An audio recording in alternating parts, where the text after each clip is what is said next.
Yo, what is up guys? It's Lobomon for game today, and we got another matchup between Imperialdramon versus AncientGreymon Rush. We're going to start things off by me going first. I'm going to Digivolve into a Dracomon in my Raising, then go into a Stingmon, putting my opponent back to 2. Now, my opponent's going to go ahead and Digivolve a BT6 Flamemon in his Raising. And from the looks of it looks like he's just going to go ahead and Digivolve into the Agunimon. Yep, and then after that, I believe he's just going to go ahead and play the Analog U. Top 3 checking, he's going to go ahead and add the AncientGreymon, because Analog Youth says it can add any Digimon. It's my turn again. I'm going to promote my Stingmon. Then over here, I'm going to go into a Imperialdramon, putting him to 1. And so I thought I was safe, but I didn't realize my Imperialdramon was vulnerable to an Atomic Blaster, which he does play. So I'm basically going to have to start off from scratch again. And he still has that Agunimon in his Raising, and AncientGreymon can come out at any time at this point. I Digivolved up in my Raising all the way to an XVmon with the inheritable EX01 Vmon. I'm going to play Dracomon, putting him to 1, going to top 3 check and add the Imperialdramon. He's going to go ahead and promote his Agunimon, swing with Agunimon and trigger its effect to Digivolve into an AncientGreymon. AncientGreymon's going to have triple checks and survives all 3. And because AncientGreymon's going to die to Aguni's effect, he's going to proc off Analog Youth, putting him back to 0 and rehatching. That way he's ready for next turn again. And he does summon the Agunimon for free. Now he does Digivolve into an Agumon in his Raising, and he actually goes for the promo Greymon, which is going to go ahead and have double check since Agumon is the Digivolution source. I'm going to promote my XVmon, and I don't think there's a way I can come back from this just because he has multiple swings next turn. I'm just going to go ahead and swing with XVmon to get the jamming, and I don't swing into a Digimon. He actually just brings out a Mat, which is actually really bad on my end just because he also gains the memory and draws 1 off when he promotes a Greymon as well. I swing with Dracomon, and of course it's going to die just because it's only 2k DP, but at this point I don't think it really matters just because I don't have enough memory to work with. He still has 3 security checks to deal with, and I do have to swing for game. At this point I'm just going to go ahead and put him to 1, and my only hope here is that his Greymon dies in the first check. He's going to go ahead and swing into my security, and it doesn't die in the first check, and the Agunimon's going to game it from there. And now we're moving on to game 2. I'm going to go ahead and actually let my opponent go first because I know with the hybrid package, I know that it tends to get bricky just because I've played both variations of AncientGreymon and AncientGarurumon, and it can be bricky at times. So he went ahead and Digivolved into an Agumon from EX01 and plays a Marcus. Unfortunately, I'm the one that bricked and I didn't hit a rookie. So I went ahead and played my Analog Youth and got the Dracomon because that's the only play I can do. Then I'm going to go into a Stingmon in my Raising, and from here, I wanted to go wide, but because my draws weren't that great, I'm just going to Digivolve a EX01 Imperialdramon in my Raising, putting him back to 3 since Marcus will reset him. He's going to go ahead and leave his Agumon and play the Flamemon to top 3 check. He's only going to add the tie since the AncientGreymon is not a hybrid. It's my turn again. I'm going to go ahead and promote this time, hoping that there's no Atomic Blaster in his security or a Gaia Force. So I'm going to go ahead and swing. And I do swing into a Gaia Force. Unfortunately, that is a strong security check on the first swing. But I'm going to go and proc off Analog Youth, which is really good. I'm still going to gain my memory and I'm going to hatch. Now I'm going to start building in my Raising again. I Digivolved up all the way to an XVmon with the EX01 Vmon underneath as the inheritable. Then over here, I could go wide, but I played the Spark first. And then I'm going to build another stack over it. I'm going to put the BT1 Imperialdramon instead. Then I'm going to go ahead and play the Dracomon, putting him to 3, top 3 checking, and I did check for an Imperialdramon, which is really good, so I'm ready for next turn. My opponent's going to go ahead and decide to promote this time, if I'm not mistaken, just because of the fact that he's already behind. But no, he's actually going to leave his Agumon in the Raising. He's going to Digivolve over his Flamemon with a Greymon. That way he can go and proc off Marcus to gain the additional memory when swinging. It does die on the first check because it does swing into a Imperialdramon with 7k. I'm going to go ahead and promote my Imperialdramon now. I do play the Spark, and because I have the EX01 Vmon in the inheritable, I can go ahead and actually refund a memory if I restand. Now Imperialdramon is going to go ahead and swing after Dracomon. It does swing into an Analog Youth, which is fine. And then from here, I'm going to go ahead and Digivolve into the new EX01 Imperialdramon. I was debating which Imperialdramon I wanted to actually go into, but because I remembered that XVmon gives inheritable jamming, I'm just going to go ahead and go into the new one anyway. I'm going to restand to gain the memory, and then I'm going to go ahead and swing and restand once more, and then clear off the 5th check, and then from there I'm going to go ahead and go for the Blitz to game him for game 2.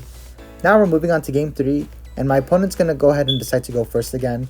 And I feel like me going first in this deck doesn't really help out a lot. I don't know, it could be that I whiffed a rookie, or because I want to get the extra draw, or you know, get additional memory to work around with.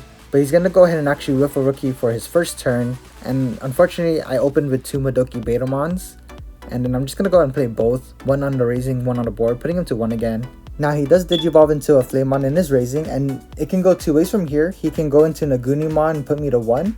But he actually went ahead and played the Marcus, putting me to 3. And so from here, my hand's not looking that great. But I'm going to go ahead and Digivolve my Madoki Betamon over into an XVmon. It's going to swing with jamming, of course, and it survives.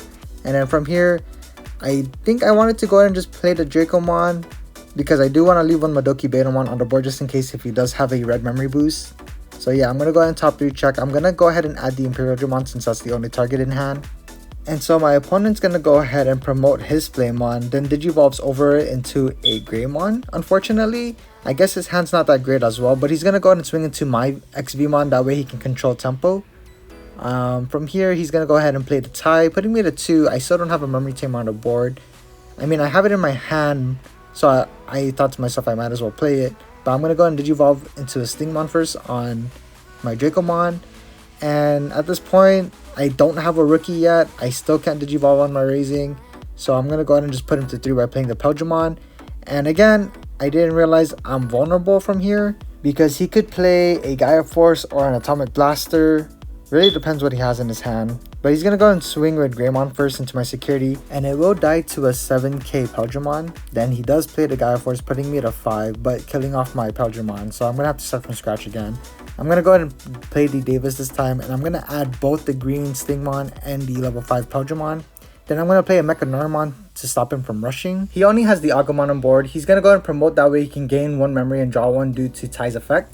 He's going to play the Flamemon on board as well. Top 3 checking. He does add the Flamemon again back to his hand. He does not grab the Agunimon, which is interesting. So I'm wondering, he doesn't have the Agunimon promo just yet. And I guess that's what he's trying to search for. So he's going to go ahead and play it. Top 3 check again. Then he adds the Aldamon, which is not the one he wanted. But I guess that's still a good target anyway, just in case he wants to go into it for a different type of rush. So it's my turn again. I'm going to go ahead and Digivolve into a Stingmon over my Madoki Betamon, because I still haven't seen a red memory boost, so that's perfectly fine on my end. Then from here, I'm going to Spark up, because I do have a blue tamer on the board. Then I'm going to top 3 check by the Analog Youth, and I finally hit the rookie, Digivolve it in my raising. Then I'm going to go ahead and Digivolve my Stingmon over with a Imperialdramon. That way I can have Piercing and I can restand at the same time, and this does have jamming as well. He does go into another Agumon in his raising, and the Mechanoramon's actually going to stop him from rookie rushing this turn, which is good because it's going to allow me to have some time to go ahead and build up into a good Imperialdramon. But he's actually going to play the Gaia Force, killing it off, and I'm going to have to restart from scratch. I'm going to promote my Vmon and start swinging in with jamming, and a red memory boost finally comes out, and there goes my Madoki Betamons, right? And so right now my hand isn't that great. I don't have any champions to Digivolve over, so I can go into an ultimate. So what I'm actually going to do is just play the Imperialdramon from EX01 on the board for a cost of 8. He then promotes his Agumon. He's going to go ahead and get the gain 1 memory and draw 1 effect due to Tai again. And then he does have memory boost to work with. He has a lot of plays that he can go into, but he's going to Digivolve one of his Agumons into an Agunimon. And then he's going to use the boost because I believe he got the card he needed. And then he's going to go into an Aldamon. Aldamon's going to be able to go ahead and swing into security, but he's actually going to control tempo again by swinging into my Vmon. And then from here, I'm thinking he could have a Greymon in his hand, just because if he Digivolves into that Agumon, it's going to gain all the buffs, especially when it attacks into a security. But he's actually going to go ahead and Digivolve into an AncientGreymon, putting me to 4, which is actually fine with me. But the only problem is that I'm going to have to solve that, otherwise I die next turn. So I'm going to put a Vmon in my raising, and because I have the Imperialdramon on board, he didn't Gaia Force it or Atomic Blast this turn or previous turn. And so the play I was thinking was to go ahead and swing into security with it first. And if it survives, I do go into my Imperialdramon since I have 4 memory to work with. And so it does survive, so I'm going to go into the EX01 Imperialdramon. I'm going to go ahead and suspend his Agumon because I'm able to do 2 free in its traits when Digivolving. And then from there, I'm going to control tempo on my turn. So I'm going to swing into his Agumon first. And then from there, I'm actually going to go ahead and Digivolve into a Blitz, because I believe that's the only play I could do. I mean, I could Digivolve into my raising, which I did actually. I had the Hammer Spark for it, putting myself to 0. Then I'm going to go and Blitz into his AncientGreymon. But the misplay I made over here was that I forgot Analog Youth would proc off. So he's actually going to gain the additional memory, and he's going to go ahead and summon the hybrid on the board. And so I'm not too sure what would have happened there, but I believe he plays cards to pump his AncientGreymon if he were to do so. So I guess solving AncientGreymon for now would be okay, but he does have the Aguni promo on one of his hybrids. So looking through his hand, he actually does look like he has multiple ways of playing around this turn. He can go into an AncientGreymon if he does want to, but I see the option card where he's going to go ahead and be able to pump extra power and 1 extra security damage, which he does. He's going to pump it on a Agunimon. Now Agunimon's going to go ahead and swing, putting himself to 0, then plays the AncientGreymon over due to its effect again. And if I'm not mistaken, this AncientGreymon has 4 checks now and does have piercing. He's going to go ahead and pierce into my Omnimon. I was debating to block, but if I do block, it's kind of pointless because it does have piercing and I could save the blockers for the Rookie Rush. So what I'm going to go ahead and do is let it die, and then I'm going to go ahead and proc off Analog Youth since it's a level 5 or higher with Digisources. Then because it's going to be an attempt to be my turn, AncientGreymon's going to die due to Agunimon's effect, and he's able to use Analog Youth to go ahead and proc off his own to gain the additional memory. Now he's back at 0, making it still his turn. He does get the Agunimon for free since that's AncientGreymon's effect on deletion. And from here, he does play the red memory boost, top 4 checking, and he's going to go and add the Aldemon. I'm not too sure why 3 was only revealed, but that's okay. So I'm going to go and promote my XVmon. I swing into security and it survives. And then from here, the only thing that's saving me is the Mechanoirmon. So I'm going to go ahead and Digivolve into a Imperialdramon, restanding to swing once more. And this is the unfortunate part, just because I was able to gain the additional memory from restanding. I do have a Hammer Spark in hand, but the only card I don't play in this deck because I am tight on the deck space is the Lobomon. I could have Lobomon for game, but I'm just going to play another Mechanoirmon to go and pass him to 3. I also don't play any Ice Wall in this list, so unfortunately that's going to be the demise for my end. And he's going to go ahead and swing with his Aldemon. And so I had to really think this through because again, I don't play Lobomon, unfortunately. And if my Imperialdramon does die, I'm not able to swing for game next turn. And so I'm going to go ahead and block with the Mechanoirmon. And I'm thinking that, okay, I should be safe, right? But nope. He actually does have the Atomic Blaster in hand. He's going to play his memory boost, that way he can choke me back to 3. And then I'm going to have to restart from scratch. And at this point, I don't think there's really much I can do from here. I am just going to go ahead and Digivolve in my Raising just for whatever at this point. Then I'm going to go ahead and play Vmon on the board. And afterwards, I'm going to play another Davis, resetting him back to 3 anyway. And that's pretty much it, guys. Congrats to Gabe, by the way. Gabe got actually first place with this deck list. Unfortunately, I wasn't able to record a finals match with it, but this is how the playstyle of the deck is. And thanks again for helping me playtest my Imperialdramon. It was really fun. Hope you guys enjoyed the video. Don't forget to leave a like, comment, and subscribe. And this is Lobomon for Game, signing out. Peace.